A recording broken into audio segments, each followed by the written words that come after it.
Hello everyone, Eric Watson here, freelance writer, player of games, writer of words, recorder videos, and tabletop role-playing aficionado. Welcome to This Week in D&D, where I break down the news surrounding Dungeons & Dragons 5th edition and the tabletop RPG industry. This is the week of July 17th, 2025.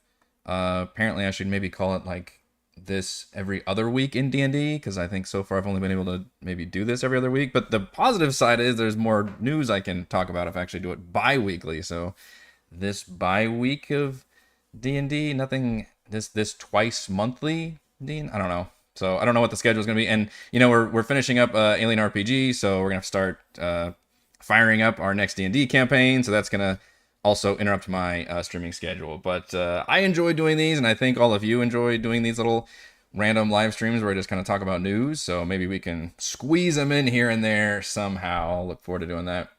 So we've got kind of two major news topics we can talk about, both directly related to the new D&D stuff coming out, which is there's now kind of more preview material for the next D&D release, which is Eberron, Forge of the Artificer. I know Olympus Bud's going to be excited about that one. And we can also talk a little bit about Heroes of the Borderlands, which is the other new set coming out this year a little bit later. I guess we're getting a lot of content this year, finally. Because we got Dragon Delves, last month, I think? Maybe 6 weeks ago? And then Forge the Artificer is coming out, next month? Oh my gosh, summer's running out. And then Borderlands is this fall. Also, here's the Borderlands this fall, because Borderlands 4 is also coming out, I believe. Ooh, this Fortnite in D&D, that's pretty good. Do you think people know that Fortnite means 2 weeks? Or I think if I said Fortnite, people would just be like, hey, you misspelled the video game. Eberron, A Forge of the Artificer, is the next book coming out for D&D. We're in the post-2024 era, and it is I think it's the first, what do we call these? Like splat books, expansion books? Sort of a source book, I guess. I don't know how much it's going to have on actual Eberron. It feels like it's just centered solely on the Artificer class. It's also kind of shockingly tiny. I don't know what is the cost of this. 112 pages is kind of small for a full D&D book experience. Let's see, how long? As I wheel myself back. How long is like a Tasha's? Let's see. So Tasha's is 189, maybe about 200 pages. And Tasha's is not a big, I don't see if you can see it on the camera. Like it's not, So it's half the size of like a Tasha's or a Xanathar's. That seems tiny. What was the Eberron? Well, I have that one.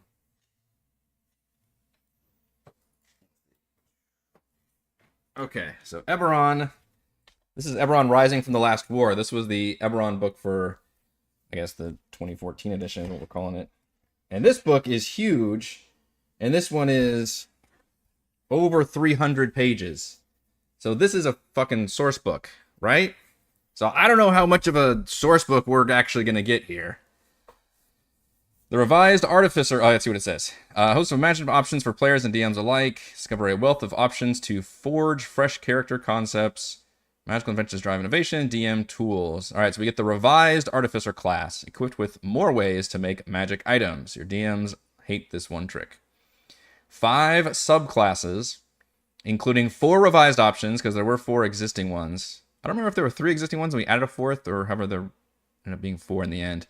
And then 1 brand new one, which is the Cartographer, who can make full color maps for your virtual tabletop. No, actually it says, who can guide allies with magical maps, illuminate the battlefield, and navigate obstacles. So wait, didn't you guys learn the lesson with like the ranger issues? I'm curious to see how they do this, because it sounds very rangery.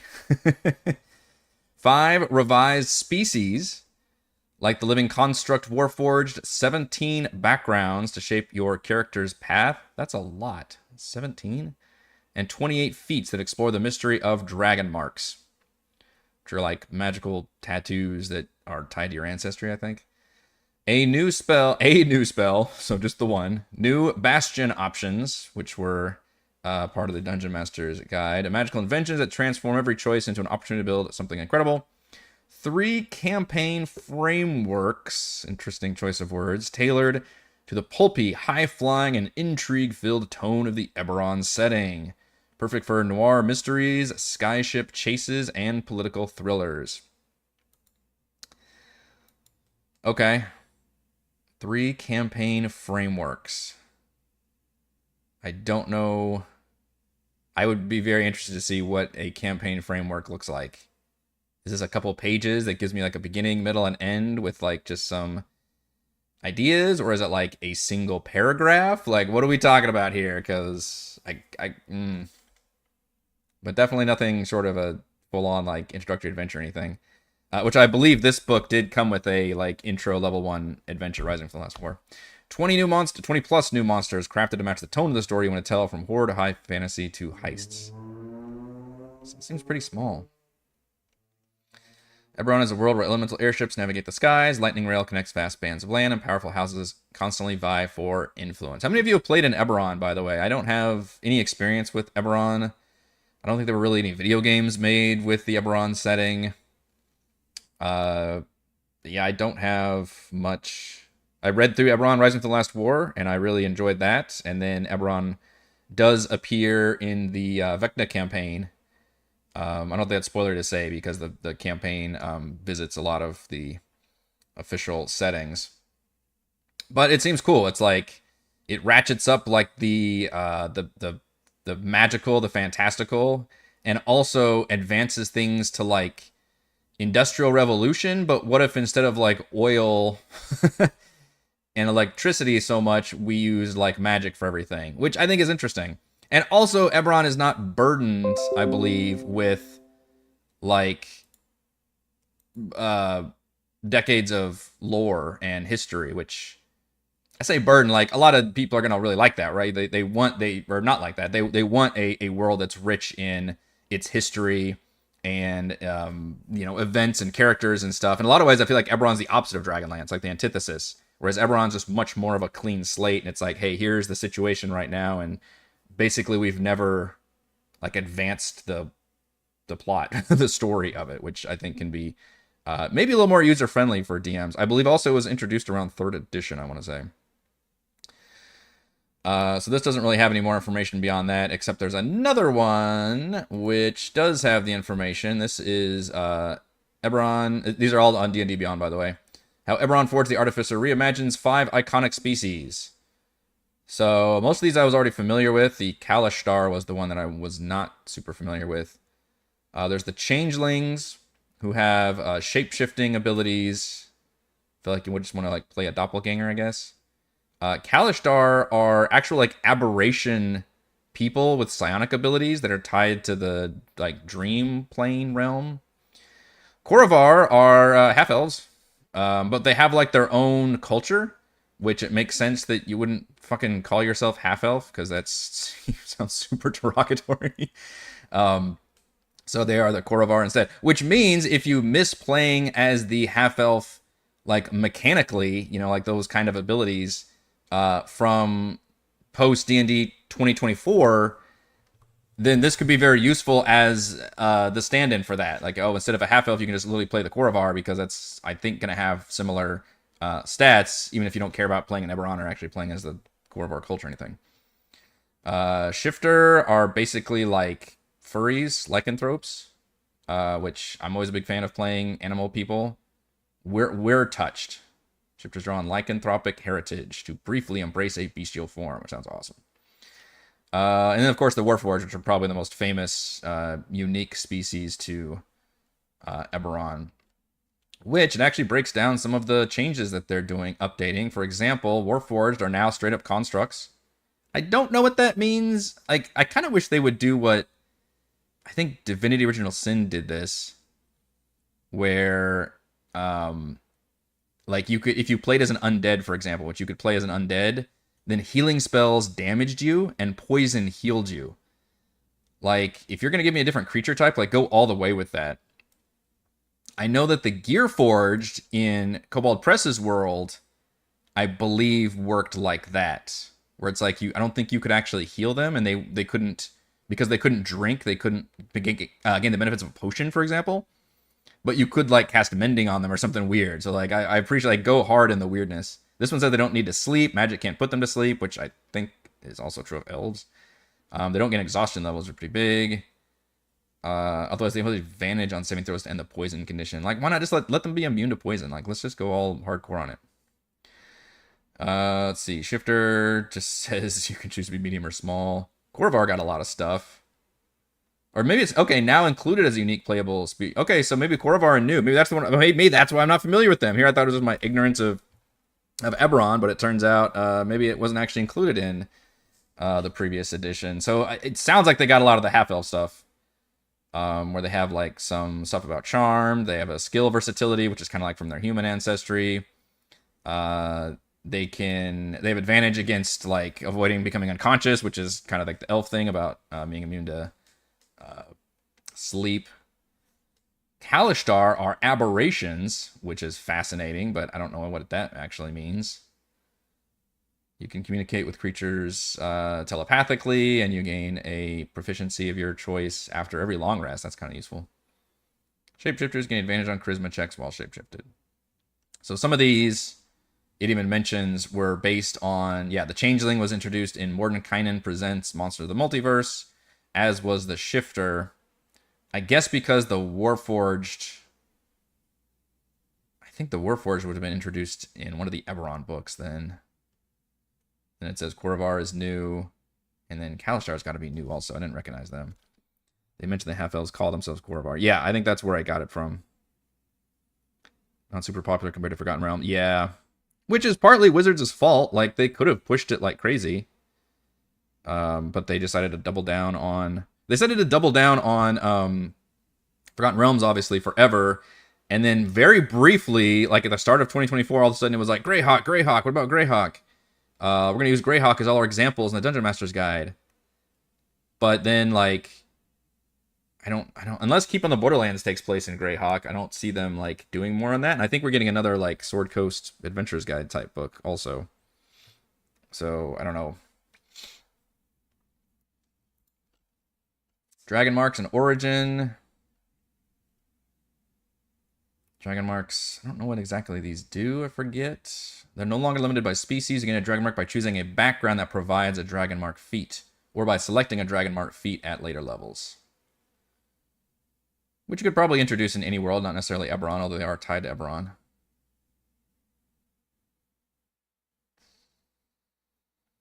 Anomaly, consider taking Dragon Mark level 4. What are these? Just like background? Dragon Mark Air, Distant Offshoot, Mark of Prophecy, or an Aberrant Dragon. I guess that's how you get your Dragon Mark. Updated mechanics, the freedom to pair any species with any class or Dragon Mark. You can build an Eberron character that's only limited by your imagination. What will you create? A Warforged Rogue built for subterfuge? A Changeling Noble with a dozen names? A Kalishtar Artificer haunted by prophetic dreams? So, it really sounds like it is specifically a player-focused book, because it's all about player character stuff, right? It's new species, it's new backgrounds, it's the whole Artificer class. I honestly, other than the campaign frameworks, I'm not seeing, I guess, the monsters. There's maybe not as much in here for DMs, frankly, for Eberron. So it seems like they're giving all the players the benefits, but then once again, it's like, good luck DMs. Go ahead and make an Eberron adventure, you assholes. It's like, well, this is the problem for somebody like me. I honestly don't have a lot of time or creative flow to create a whole adventure from scratch, even though I'm interested in the Eberron setting. If you give me an Eberron campaign book, then I'd be like, all right, let's go. I can use this. But without that, I think it's a little too intimidating for someone like me to try to explore that world in a campaign, even if my players are interested in the stuff, because it's giving a lot of player-focused stuff. Mandated to keep making Sword Coast books. Oh, really? Ed Greenwood gets the rights back to it? It's like Spider-Man and Marvel and Sony? That's crazy. I mean, that's fine. You can make one every once in a while. It doesn't mean you have to ignore the others. I mean, I guess they kind of gave lip service to, like, a few other settings. Ravenloft was probably the one that got the best love in the 2014 version. And then we did get, like, a little bit of Spelljammer. We got Well, we got a good Dragonlance book. Obviously, I'm running that campaign right now for patrons. I did appreciate that book. That was actually a good one. The Broken Clock was right, that twice a day thing. What else did we get? Planescape felt like a real lip servicey book. Yeah, I feel like Planescape and Spelljammer both just got like the barely, like they just checked the box like, fine, here you go. We're not doing Dark Sun, damn it. It's too problematic. It's too dark. I imagine what they're saying. So, Eberron Forge the Artificer. Are we excited about this? So I guess my point is from somebody who's like a perma DM practically. It's not super exciting for me because I don't see a lot of stuff in here other than the campaign frameworks maybe. Because my players might be excited, but it's like, all right, well, unless we find an excuse to put that stuff in the Forgotten Realms, which we did, Reese played a Warforged years ago during, what was that, Storm King's Thunder campaign we ran, that Chris ran, and that worked because that was kind of built into his backstory about how he ended up being a construct and everything. So technically, you could use these, obviously in different ways in the Forgotten Realms or whatever else. So it is useful for that standpoint, but how much is it going to be worth? Because it's such a small book.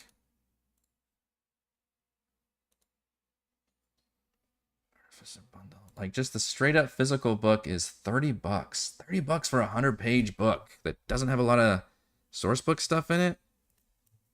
I don't know. That seems pretty expensive to me. The digital version is $19.99. Feels like a tough sell. Release date August 19th. I mean, obviously, I'll cover it. I'm trying to cover all the main stuff now, but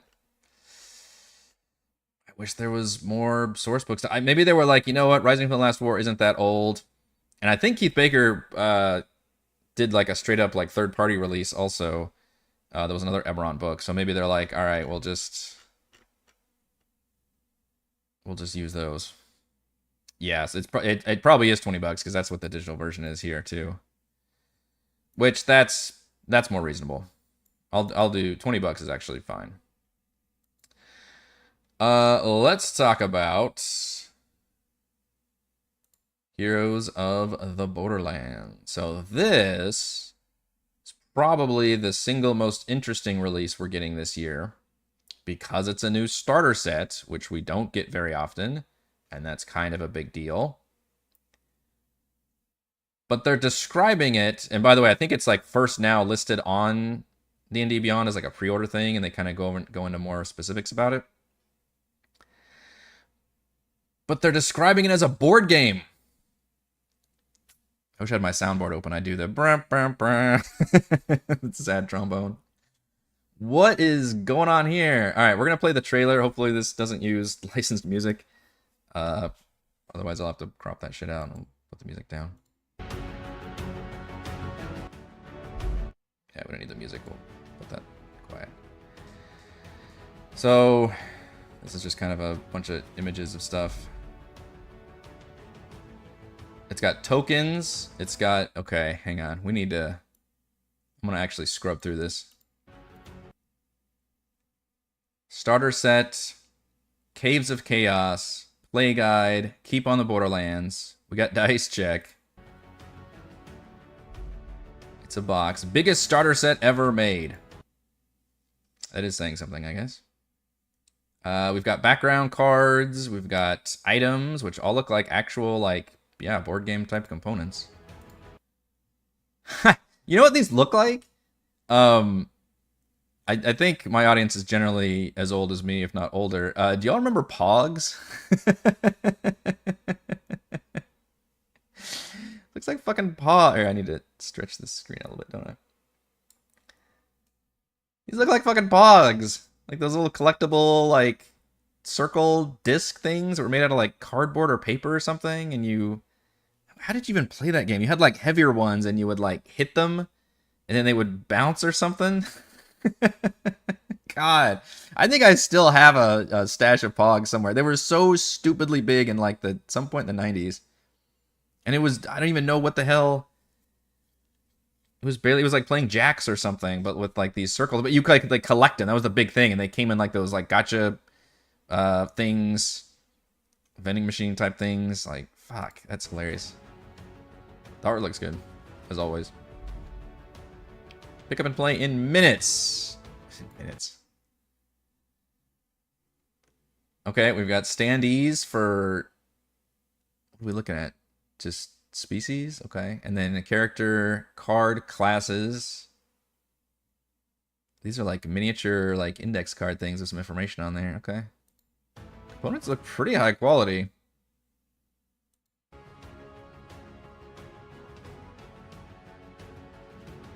Alright, just mute that music. We don't need it. Okay, okay, wait. Show me the maps, damn it. Don't go too fast on the maps.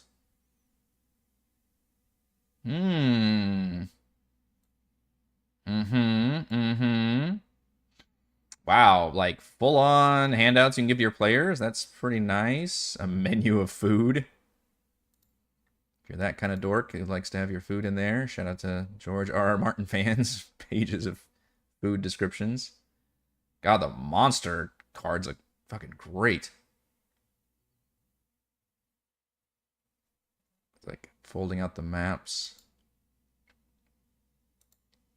Stupid montage, you're going so fast. That's a lot of stuff. It looks like multiple, like a region map and dungeon map. Say yes to adventure. Come on, that's the best the marketing could come up with. Say grab your sword and staff or something like, come on. It's not hard. Say yes to adventure. Gather your party and venture forth. There. Hire me, wizards. Fuck. I think that's the end of it. Oh, here we go. I love this artwork. That's so cool. I'm a sucker for any art that just showcases like adventurers fighting monsters. That's such a cool like art thing. Like a full party here. It's badass. Okay, so Heroes of the Borderlands. I don't... why are they calling it a board game? 40 to 60 hours of play. That's a tricky thing to actually break down and how much play you're getting in your starter set. Combat exploration role-playing. Those are the 3 pillars. A quick start guide to start playing in minutes. 1 play guide and 3 adventure booklets for dungeon masters. 3 adventure booklets. Okay. So was it like one that you play in sequence, or are these like just different like starter one-shot? I'm very curious. I need to know more. 4 classes for players to choose from. Cleric, Rogue, Wizard, and Fighter. Because it is a starter set, so they kind of expect you to play like, hey, here's the pre-generated sheets and go to town. And yeah, if I was to pick 4, I mean they know this by now. The four classic characters, Cleric, Rogue, Wizard, and Fighter would definitely be it. Over 200 game cards for backgrounds, species, spells, equipment, magic items, monsters, NPCs, and more. Jeez. 18 maps. What? What? Wow. Really? 18 maps? How many maps did like Fendover come with? Because they did have maps. Although I don't know if they were all like fold out maps. In fact, I think most of them weren't. You had like Wave Echo Cave, you had the ruins, you had the Cragmaw Castle, you had the Red Brant hideout. You had the caves from the beginning. Maybe 1 or 2 others I'm thinking of. That's like 7. 18 maps. Over 200 tokens. This is gigantic, including resources, monsters, and terrain. Combat tracker that teaches new DMs how to track initiative effectively. Interesting. I didn't see that in the video. Did we see that? Combat tracker that teaches new DMs how to track initiative effectively. Tell me more about that. Set of 11 dice. That's hilariously specific. I'm surprised they didn't say like 10 plus dice. With the Ultimate Bundle, you also get the Heroes of the Borderlands Digital Adventure Pack, which includes pre-made characters and 19 quick play maps for getting started right away, and the digital dice set. So does that mean it's like in the virtual tabletop thing? All right, so I assume that's what I just watched, which was the video. It's so weird they're calling it a board game, though. Or is it? Is that smart? People still not know what D&D is? You know what? That's true. Actually, people don't know what D&D is. Yeah, people literally don't understand. I remember having to explain it to my sister one time, and I was like, it's like a board game crossed with like improv acting rules. So maybe describing as a board game isn't the worst thing to do.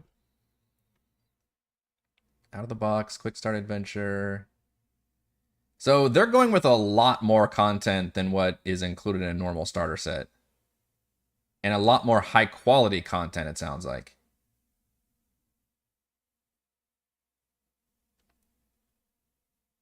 Here's the Borderlands is playable in bite-sized, hour-long sessions and designed for 3 to 5 players, perfect for game nights.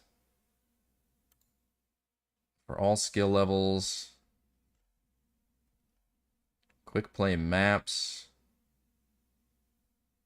Dive right into game sessions with quick play maps now available with the Heroes of Borderlands Digital Adventure Pack. Unlike our standard digital maps, quick play maps come preloaded with monster tokens, fog of war, and stickers. So basically like a Roll20 adventure would be. Okay, that's optional though, I guess. Good art is good. We like good art. Wow, okay. This is a lot bigger than what we were expecting, I think. Boy, and it's priced. It is priced a lot bigger than how much is was like the Fandover starter set or Icefire Peak, whatever. Weren't those more like $20? The physical box for Heroes of Borderlands is listed on D&D Beyond for $49.99. So it is priced like a board game, I guess.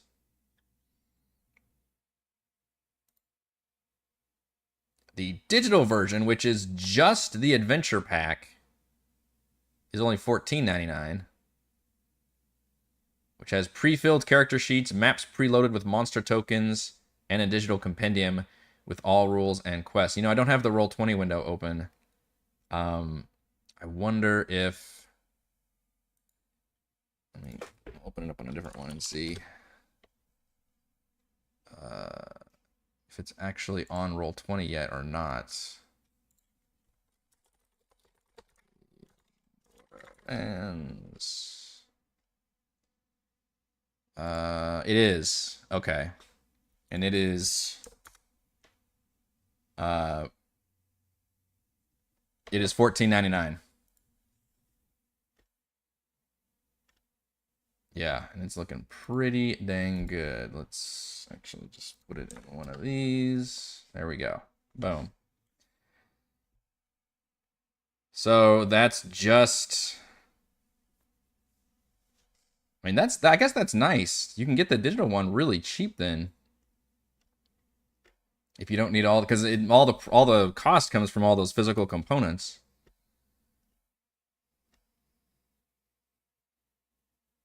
Take a Roll20 in your chips. Modular and intuitive introduction to D&D, built for new players and dungeon masters, offering bite-sized content, simplified rules, and a guided experience. Searchable rules, reference. Seeing if Roll20's got any more information on there.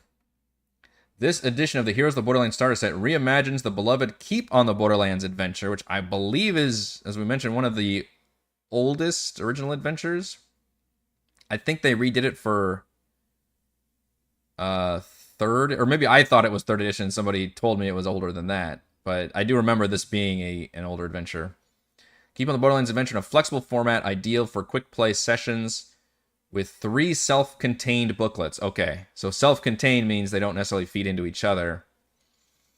So I wonder if, unlike Fandover, though, maybe it doesn't go from 1 to 5, 1 to 4, whatever the fan number did. Maybe each of them is like 1 to 2 or 1 to 3 or something. That's interesting. Each modular adventure can play in as short a time as 1 hour. Well, I have mixed feelings about that. Making a perfect entry point for new players that lets you learn and explore at your own pace.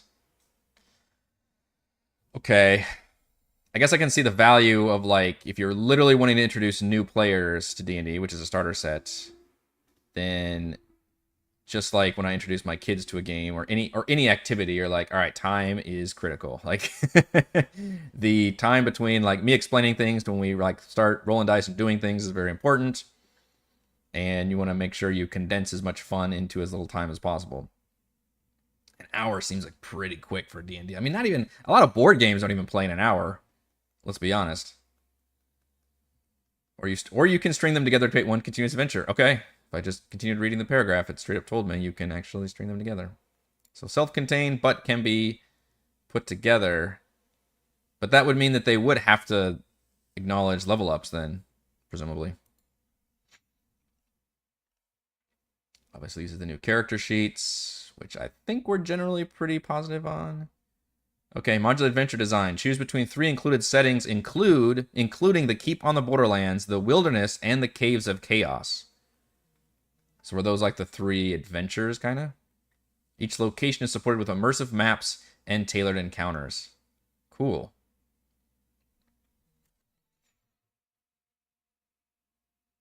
Season of Big Brother is a part-time DM. Oh, yeah? Stranger Things season out soon. Yeah, did you watch that new teaser trailer? They call it a teaser, but it's like a 2-minute-long trailer for Stranger Things. Fun fact, I just started rewatching Stranger Things for the 4th time. It is probably my favorite show of all time. Probably. That's hard to quantify. I mean, obviously, I love like 90s Simpsons but yeah, and my wife is watching it for the 2nd time, and then we're introducing my oldest to it for the 1st time. And we are about halfway through season 1 right now. We're wanting to watch the whole series. You know, they have like 2 or 3 years between seasons now. So we're rewatching the whole thing in prep for season 5. So very excited about that. I see an influx of a new player. I mean, 5e, yeah, that's a good starter set to get more people into D&D is certainly a good goal. It's like you want to make sure you nail your PlayStation right, and then people will play your games. I think Hasbro recategorized D&D as a board game back at the release of 5.24. Really? That's fascinating. I didn't know that. Or the BX box set was released before the Red Box basic set. Wow, okay. So old school, old school. That is a good price for the digital version for sure. I'm very interested in checking that out. I don't know if I would get the physical box. I probably should, just so I can do a review of that as well, but I don't, play D&D physically much.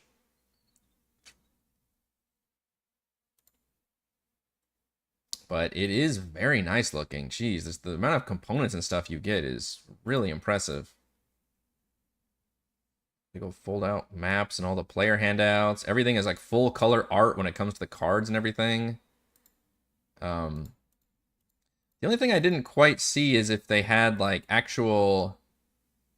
I don't think they're going with like blank customizable character sheets, for example. These character sheets, in other words, don't look like actual character sheets. They look like, they look like a board game. Like if you were playing a board game and you handed somebody like their player sheet or whatever, that looks more like what you've got here.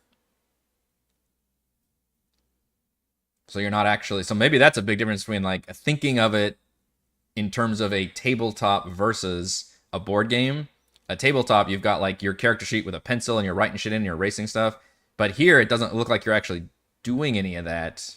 Like pencil's not really involved. Instead, it's just all like glossy kind of board gamey components. So yeah, maybe I can see the connection there. Release date September 16th. So we are going fast and furious with all the, like I said, Dragon Delves just came out. It's still pretty new, I think. And then we've got Eberron Forge the Artificer, which is coming out next month. And then literally a month after that is Heroes of Borderlands. And I think we've still got at least one more release before the end of the year. I want to say it's a Forgotten Realms source book.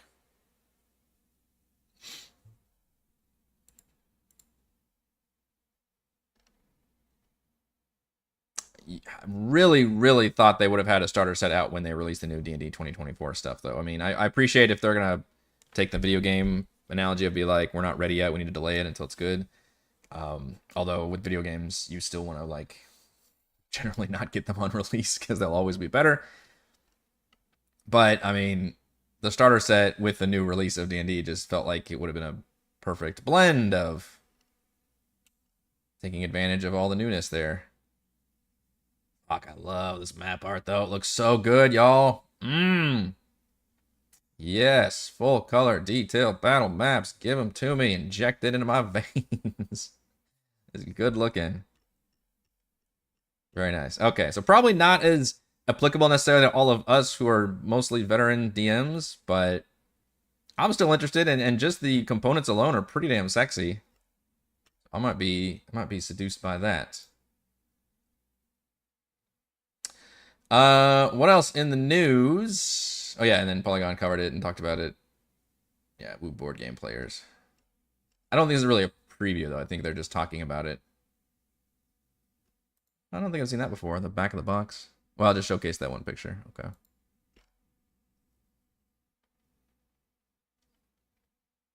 Yeah, it's kind of just repeats the same stuff. What is this combat tracker for managing initiatives? Tell me more about that. Nobody's got information about that. Don't know anything. Yeah, rather than using a character sheet to track your abilities and equipment, the set provides more than 200 cards, which, yeah, that is a lot more board gaming, so... oh man, that's probably how I'd actually prefer to play D&D, honestly.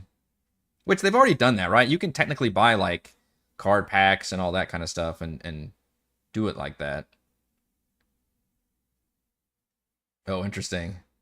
It's a system that will feel more familiar to Dungeon Crawler players, and also one used in Darrington Press's new D&D rival, Daggerheart, which I really need to cover more of. Because I did like the looks and rules of Daggerheart. Something I wanted to cover also is some kind of business news for Dungeons & Dragons. They have their former senior VP of digital games, Dan Ayub, is now the new head of D&D. And fun fact, he used to be like the head of the Halo studio. I think he was studio head for Halo's 343 Industries at Microsoft. But he's been at Wizards of the Coast since 2022. Initially as head of studios and as senior VP of digital games. So they're switching to a franchise model, which I did have that open in LinkedIn, and then I realized I don't want to have LinkedIn like plastered here on the live stream, so I copied it to a Google Doc. So this is from Dan Ayub's post in LinkedIn. He says, been pretty straightforward. People ask me why I came to Wizards of the Coast or Hasbro. The challenge of building a publishing development group was a massive draw and has always come down to one very clear thing: Dungeons & Dragons. More than any other game, D&D has influenced my life and career the most. I got hooked when I received the basic set and never stopped playing. To this day, I play with the same group I played with when I was 12 years old. That's really cool. This game has forged my friendships over the years and ultimately is what got me into game development. I'm sure a lot of game designers actually can trace their love of having that be their career to playing Dungeons & Dragons. I've loved D&D since the first roll of the dice, plus the age would probably match up pretty well since it came out in like the 70s and was probably biggest in 70s and 80s, so you've got like that age group, and then I think it fell off in like the 90s and to some extent the 2000s, and now it's kind of back again. So what happened today? We shifted our structure internally, and D&D moved to a full franchise model, meaning everything, books, video games, film, and TV, everything touching the franchise lives under one roof. The impact here cannot be overstated. This is massive for D&D and will allow a strong, this is obviously the, a dude in the corporation talking about this, let's be clear. This is massive for D&D and will allow a strong, coordinated, and well-funded approach for this franchise, and most importantly, for us, the fans. All right, fair enough, but you're also part of the corporation. So I don't know if you can quite say us, the fans. Finally, in a moment that, I mean, you can be a fan also, but at some point you are beholden to the corpo speak. Finally, in a moment that doubtlessly has my childhood self doing cartwheels and maybe some old man cartwheels too, I've been asked to lead this new group. As of today, I am thrilled, humbled, and somewhat freaked out to be leading the Dungeons and Dragons franchise for Wizards of the Coast. I look forward to connecting with all the fans and teams as soon as possible to make the next 50 years of D&D the best ever. Yeah, so I think what this means is that before there was different departments within Hasbro that would be licensing, the film licensing department, the video game licensing department, whatever else. So maybe there wasn't a whole lot of like talking directly to like maybe even D&D folks for some stuff. This shift means that this dude will basically be in charge of an internal group that is in charge of all D&D licensing, by having it become like a centralized franchise. And if you're asking yourself, why the fuck wasn't that the case before? I agree. Because that was my big thing. I was like, wait, how the hell are you only just now doing this? Like, what? Obviously, they've been licensing stuff before. We've got Baldur's Gate 3. We've got Honor Among Thieves. We've got a couple other video games in development. Some that I'm pretty excited about that I've covered on here on This Week in D&D. There's that one by like the God of War guy, and there's like a life sim one coming out, I think, from the folks that did Dreamlight Valley. So there is stuff coming out, but hopefully this means that there will be more of that. I guess I don't know if people are worried it's going to go like the Games Workshop model, where it's like, oh, we're going to see like 1,000 D&D licensed stuff suddenly, like similar to Warhammer.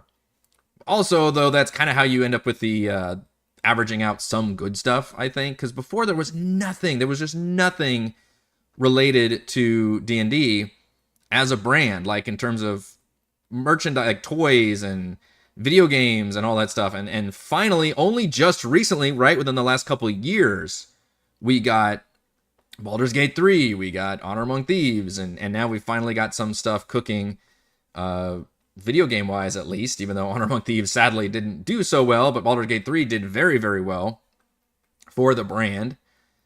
So hopefully this is a good sign, I guess, and that they realize like, okay, we need to like shepherd the brand. I mean, if there's one thing corporations do care about, it's their brands for the most part. We're not all what was the joke, like Krusty the Clown, where you just slap his fucking face on everything. the Krusty-O's that Bart got like really sick from.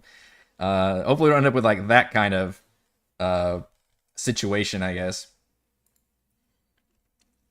And we can get more products that are actually like licensed and do really cool things with the brand. So as somebody who plays a lot of video games, I'm excited to see more of that. Like, I don't necessarily just need to see Baldur's Gate 4. And frankly, without Larian doing it, I don't know if we would ever come close to something as good as Baldur's Gate 3, but I would love to see other genres and stuff explored with the D&D license. And then, I'd like them to take another stab at doing a movie that was like Honor Among Thieves. I don't know why fucking people didn't go see it, because it's an amazing movie. Or do a TV show that's similar to that. Like, all the good shit is on TV now anyway. That could be a good avenue, for example. Yeah, here they list all the different stuff. AAA D&D game. Disney Dreamlight Valley's dev is creating a real-time survival game. Oh, is that what it is? Demio's creators are developing first ever D&D VR game, which I did cover that on This Week in D&D. And there's a Baldur's Gate 3 successor. This one doesn't mention the... Or maybe that's what Saber Interactive is? No, they're making that one that's from the God of War folks that are making a D&D game also.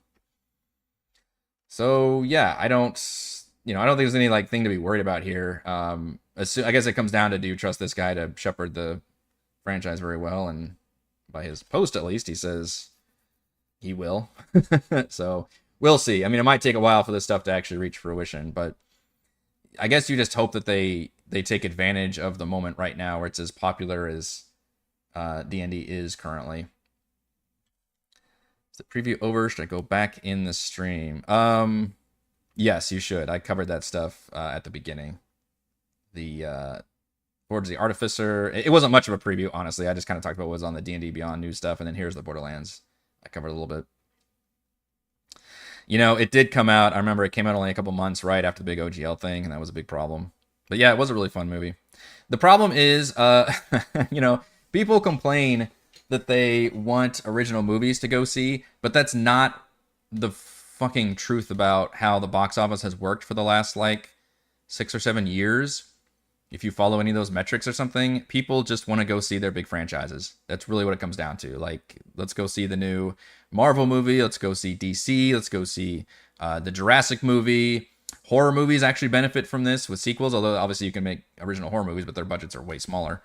But that's really the only things that tend to, or like, you know, let's go see the latest Pixar movie, which is kind of also its thing. Like, people don't really go see like just original ass movies anymore for the most part. I guess in some ways D&D would also be a franchise movie or franchise thing, but there hasn't really been a big movie like that before, so I kind of thought of that one as an original one. But yeah, and unfortunately it came out like the next week was the Mario movie, which made $1 billion at the box office, literally. And then the last thing I want to talk about is Neverwinter Nights 2 Enhanced Edition came out, which I talked about in another This Week in D&D whenever they announced it. I was a big fan of Neverwinter Nights back in the day. These were probably the most played D&D games I did. I did play Baldur's Gate 1, never finished it. I played a bunch of like 90s D&D games. It's been like early 90s, I think. I never finished those, like Eye of the Beholder, some of those old gold box games. I was pretty young, to be fair.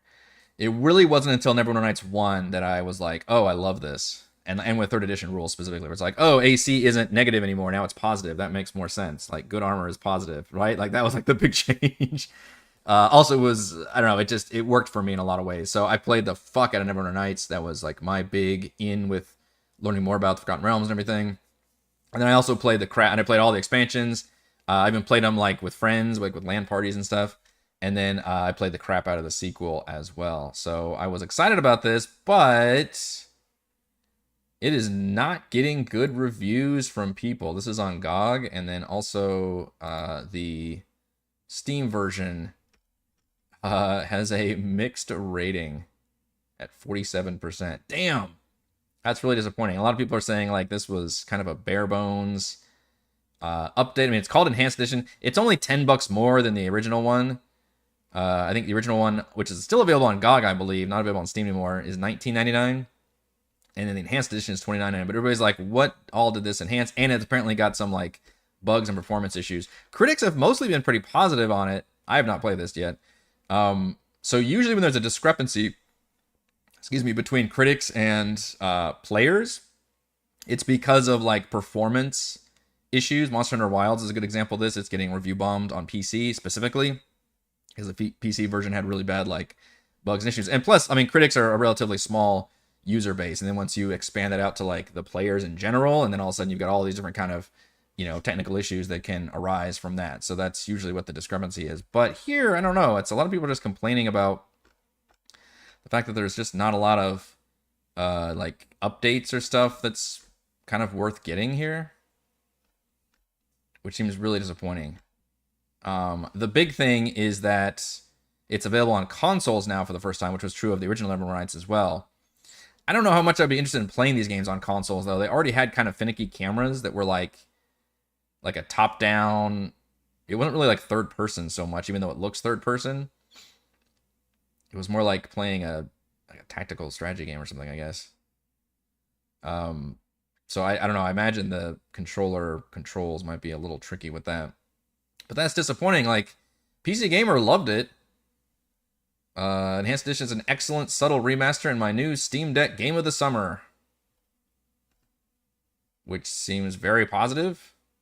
Asper did a great job on the remaster, and this is the version of Neverwinter Nights 2 you should play today. And PC Gamer is not one that usually like, you know, fawns over stuff. They're not quite Eurogamer, but they're usually pretty critical and stuff. So that's interesting. Yeah, very mouse and keyboard oriented game. So actually this person's even saying like, hey, on the Steam Deck without a mouse and keyboard, I'm playing really great. Bit of a battery hog, fairly consistent, 60 frames per second.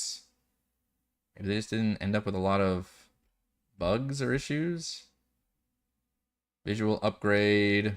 Obviously, we expect that. It doesn't look like much of it. The problem with a lot of these remasters, by the way, is you look at them and you're like, boy, this doesn't look like much of an upgrade. And then you go back and look at the old original pictures and you're like, oh, this is the, not Mandela effect. What's the, I don't know if there's a phenomenon about this, though, where like the game in your mind, you just kind of forget like what it was like and like how bad it was like, because that's what games looked like back then.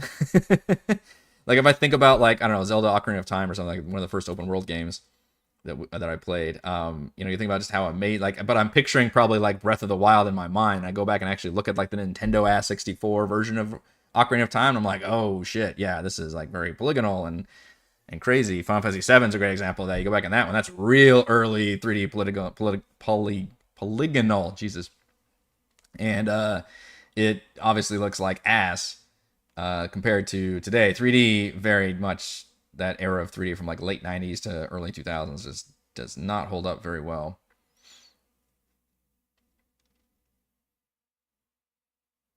And it's a different company than did the Baldur's Gate 1 and 2 and Neverwinter Nights 1 remasters, which is interesting. Beamdog, who I think did all those other late 90s, early 2000s D&D video game remasters, and then for some reason there was a different company that did, I don't know if Beamdog's still around, that did Neverwinter Nights 2.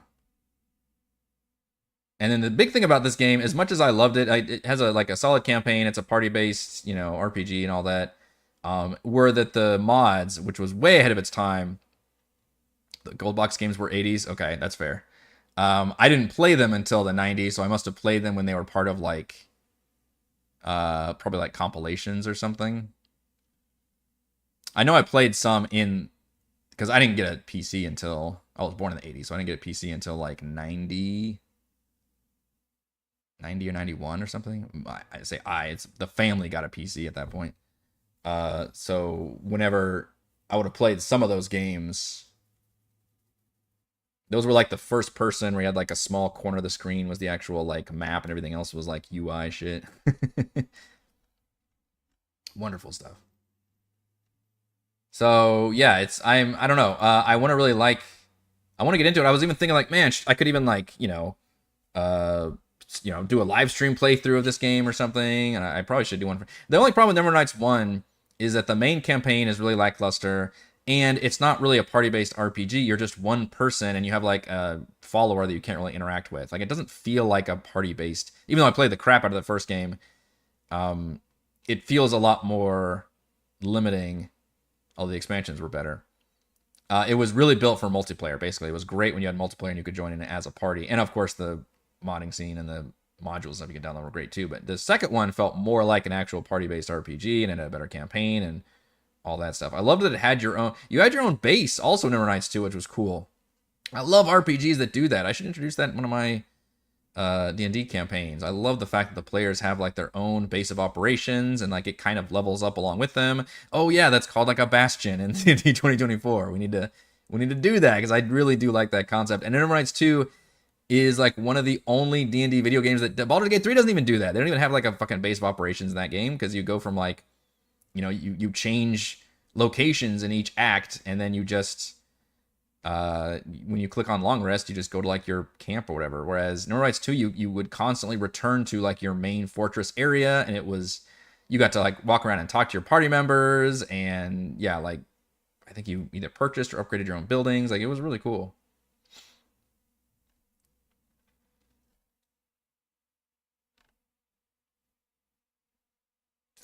This is a review from RPG site. Asperger's release isn't the most polished, having kind of various bugs and issues during my time with it. You can't load one save into the other. So many little missteps keep popping up. None of these issues are present in the GOG version of Neverwinter Nights 2 Complete Edition, which is weird. There's like more bugs in the original version. This is the most damning thing. Being an enhanced edition, Aspyr has checked the bare minimum boxes of increased resolution textures and improved UI the players have come to expect from these sort of things, but with middling results. Well, technically the resolutions haven't improved outside of zooming in on armor details like chainmail. I couldn't really tell much of a difference between this version and the complete edition. So this review, I appreciate. It sounds like they actually went back and looked at the original one and like compared. When it comes to the UI menus specifically, while they have been redone, they're a big step backward. All the menus, charms, and aesthetics from the original release have been washed away and replaced with a generic screen with white text. Why do we have to lose the stylized menu boxes? The sterilization hits you the moment you open up the game. The epic music track, background art, and icons, all removed and replaced with an artwork of a skeleton knight, white text, and music you can barely hear. The version offers 2 significant additions. You can use a controller, obviously, because now it's on consoles, along with a surprisingly smooth controller-tailored UI and menu system.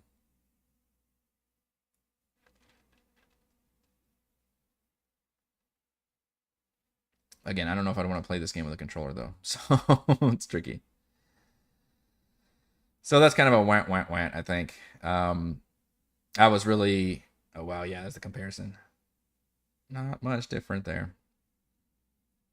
I was excited about it, but the reviews and everything has me basically cautious to where I'm like, all right, maybe we need to wait on this one.